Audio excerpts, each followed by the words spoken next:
Outside Health and Fitness Podcast, episode 146, Scary Fitness Mistakes.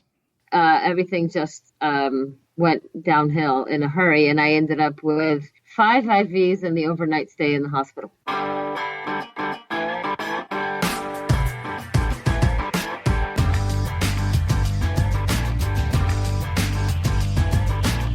Welcome to the Outside Health and Fitness Podcast. We're getting outside the box, outside our comfort zone, and outside and in shape. If you're bored with the same old fitness routine at the gym and you're ready to try something new, then this is the show for you. We're exploring new and fun ways to get fit on the trail, on the water, on the slopes, and outside.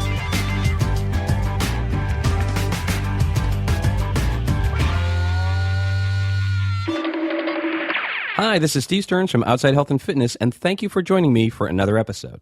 If you're new to the show, we like to stay fit and active by having fun outside. We like to ride, slide, run, walk, hike, bike, golf, rolf, swim, and ski. If it's fun outside and it keeps us healthy, we love it.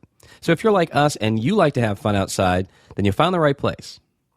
I'm here to help you find new motivation to be fit, to make working out less like work and more like fun. If you need a fitness partner to inspire you and help you find the fun in fitness, I'm here for you. All my contact information can be found at outsidehealthandfitness.com. Reach out and let's get started. Have you ever made a mistake before? No? Well, me either. Yeah, what am I saying? Of course I have. It's how we learn, hopefully. But what if you're making a mistake and you don't know it? Or worse, that the mistake that you're making has serious and scary consequences? Well, on today's show, you'll discover some of the most common fitness mistakes, some you might even be making, and the scary consequences that can result from these simple errors. And you'll hear from guest experts on the best ways to avoid these mistakes so you get the most from your next workout or outside adventure. OutsideHealthandFitness.com. Okay, so let's go all the way back to high school. There you are in third period social studies. All the doors open and the kids pour out into the hallway. You hit the stairs and you're on your way to the gym. In the locker room, you get changed and glance up at the clock. You've got 3 minutes to be ready and out on the basketball court for gym class.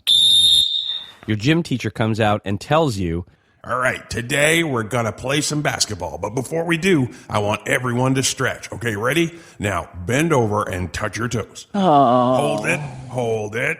Okay, now let's do it again. I want everyone nice and limber before we start." Sound familiar? Well, one scary fitness mistake you might be making today may have been introduced to you all the way back then, and it's static stretching cold muscles. Back then, we all thought static stretching was a good way to get ready for exercise and other physical activities, but now experts are advising against it, and for good reason. Traditional static stretching, like when people bend over and touch their toes or stretch their legs on a fence, can cause muscles to tighten rather than relax, which is exactly the opposite of what we need for physical activity. In episode 86, I had a chance to talk with Dr. Barry Goodman. Now, Barry is a chiropractor and an avid outdoor athlete. We talked about strategies for maintaining a strong core while you're hiking on the show. And during our conversation, we also talked about how a lot of hikers make the mistake of stretching cold muscles by bending over and touching their toes. Mm-hmm. That does stretch out the muscle, but unfortunately, it also has a tendency, because the intervertebral discs of the spine are on the front side of the spine. As I bend to touch my toes, I'm putting a mechanical force on those discs that can force a little fluid out of them. Now, what I want when I'm on the trail is a nice, thick disc full of fluid, because it's a shock absorber. Now, if I do some stretching that milks some of the fluid out of that disc before I hit the trail, I've compromised the shock absorbers of my spine, and I've made myself a little more prone to injury. Mm-hmm. So I'd like to see folks, as they stretch their back, not try the old-fashioned touch your toe stretch, because that's really not a great one for folks to stretch their back safely. Now, rather than static stretching, Dr. Barry and other experts recommend more dynamic warm-ups that get your blood flowing before exercise. For example, when you watch any professional athletes getting ready for a game, they warm up before, they ever start the game. Everybody's had a really good warm-up, and there's a lot of reasons for that. You want to increase your blood flow to the muscles. When your brain knows you're going to hit the trail, your body really doesn't. But as you stretch and prepare yourself for the trail, that stretching lets your body know that you're getting it ready to perform. Your blood flow increases, your muscles heat up with the extra blood. As they heat up, they get more flexible and more resilient. Again, something that could limit or minimize injuries. So dynamic warm-ups that stretch your muscles and get the blood flowing are a better option than static stretching. And speaking of warming up, another scary fitness mistake many people make is skipping the warm-up altogether. Without a warm-up, you're asking your body to work before the oxygen and blood flow reach the muscles, and you can increase the risk of injury. Skipping a warm-up before lifting weights, for example, could result in torn muscles, and with cardiovascular exercise, could raise your heart rate too fast. So avoid scary problems and warm up. Before you start exercising at your normal intensity, spend 5 or 10 minutes going through the motions. Get your blood flowing by spending a few minutes on the treadmill or exercise bike if you're inside, or by walking or doing something like jumping jacks if you're outside. So another scary fitness mistake is minimizing your need for water. If you've ever said something like, "I'm just running a couple of miles, I'll be fine," or "It's cold out, I don't need to take water with me," you need to know that becoming dehydrated is really serious and scary. In fact, at 3% dehydration, you could pass out and fall into a coma. Everyone, even professional athletes, need to be concerned about the effects and dangers of becoming dehydrated during an event. In my interview with triathlete and sports nutrition coach Joanna Chodorowska in episode 82, she tells a story about how she was hospitalized due to dehydration after a competition. She was in Lake Placid, New York in 1999, and that was my first Ironman. That was actually the first on mainland USA. And, you know, I had a pretty good race, but I could have had a better race if I hadn't dehydrated. But at the time, I was taking some electrolytes, but not nearly enough. And about half hour later is when everything just, you know, after I finished, everything just went downhill in a hurry. And I ended up with 5 IVs and the overnight stay in the hospital. An overnight stay in the hospital was not what she had on her post-race agenda. Dehydrating is a scary mistake that's all too common. In fact, even professional athletes mistake the importance of staying well hydrated when working out, preparing for a race, or going on an adventure. I asked Joanna if there are misconceptions about hydration that cause people to make this mistake and suffer injury as a result. Yes, and there's a big misconception of, okay, the night before your event, I'm going to drink lots and lots of water because I got to get hydrated.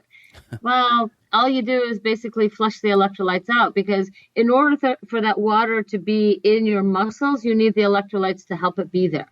Right. So if you're going to increase the water intake, you need to increase the electrolyte intake. You don't need to increase calories and drink things like Powerade or Gatorade, which are calories plus some electrolytes. You need to take in something that is going to help those electrolytes get the water into the muscles that you need. So staying hydrated, even for shorter workouts that are less intense than an Ironman, is important to ensure your body and your muscles have the water and electrolytes they need to perform. Now, another scary mistake people make is not taking enough time to train and prepare your body. Whether you hike, bike, or run, you need to give your body time to adjust and prepare for that next big adventure or race.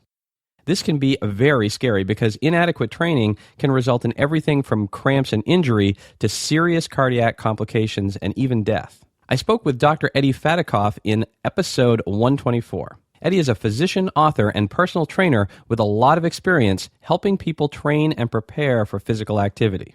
During the show, we talked a lot about what it takes for someone to prepare for their first 5K or 10K race. Is it possible to simply get off the couch and run? Yikes, that sounds scary. Actually, Dr. Eddie recommends that you give yourself at least 6 weeks, and there's multiple reasons for that we can get into. The first reason is your body has to get used to it. Anything in your body, whether it's working out, whether it's living in a new place, your body has to adjust to it. And you've probably felt this before. If you go and run, right now you go outside and you go run, and if you're not in shape, what's the first thing you're going to do about 2 minutes into the run? You're going to gasp for air and you say, I can't breathe. I can't get enough air in my lungs. Have you felt that before? Oh, yeah, definitely. Okay. And people always assume, oh my God, it's my lungs. My lungs aren't in shape. I need to quit smoking, or it's the allergies, or it's my asthma. Really, people don't realize it's the cardiovascular system that's not ready. Your respiratory system is ready, it can adapt, it can recruit. So we call recruitment alveoli. At any given time, me and you were talking, all your alveoli in your lungs are not being used because you don't need to. So it's not going to require more energy. So when you're running, you're going to recruit more alveoli and more, so you can breathe better and breathe at longer distances. Right. So to do that, and the way they're recruited, a good example of recruiting more alveoli is when you take a yawn. Actually, when you take a yawn naturally, you recruit more alveoli to get a bigger breath out. So what do you do to get your body ready? Do you just push through the pain? You know what they say, no pain, no gain, right? Wrong. No pain, no gain is another scary fitness mistake that can lead to injury. Eddie says that a better way is cross training, and the way I would recommend train for anybody who's in their first 5K or 10K is it's going to take about 2 to 4 weeks for your cardiovascular system to adapt. So if you're out of shape, like to that point, there's no way you're going to be ready from a physiological standpoint to run a 5K or 10K. Your body's just not adapted to it. Your cardiovascular system needs at least a couple of weeks of the regular repetition. But the way you could do it is, to trick it a little bit, is to do interval training. So what I'd recommend is run for 2 minutes. And then once you feel out of breath like that, then walk it off. Yeah. And by the time you get your breath back, you run again. So you do these 2-minute, 1-minute intervals for about 30 minutes. So by incorporating some interval training and planning ahead, you'll give your body time to adapt and be ready for your next big adventure or race. If you want to hear more tips from Dr. Eddie, Dr. Barry, or Joanna, I'll have links in the show notes to my full interviews with them at outsidehealthandfitness.com/146. So don't make these scary fitness mistakes. Remember, no static stretching if your muscles are cold. Instead, warm up dynamically. Stay well hydrated no matter what type of exercise, activity, adventure, or race you're doing. And plan ahead. Give yourself plenty of time for training. And rather than adopting a no pain, no gain approach, use interval training and techniques like run, walk, run to build up your stamina and get your body ready for that next big race or your next big outside adventure.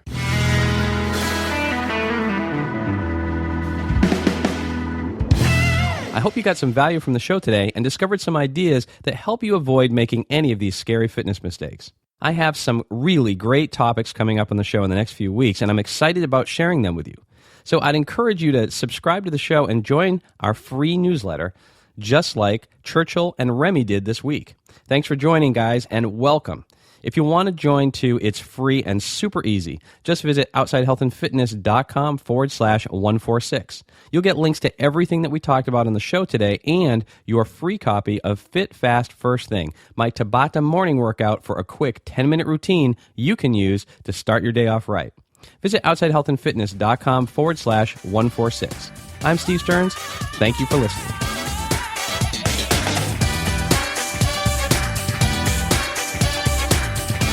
Well, that wraps up another episode of the Outside Health and Fitness Podcast. I hope you got something of value from the show today that helps you get outside and in shape. For more on taking your health and fitness outside, visit outsidehealthandfitness.com and subscribe to the show. Until next time, I'll see you outside.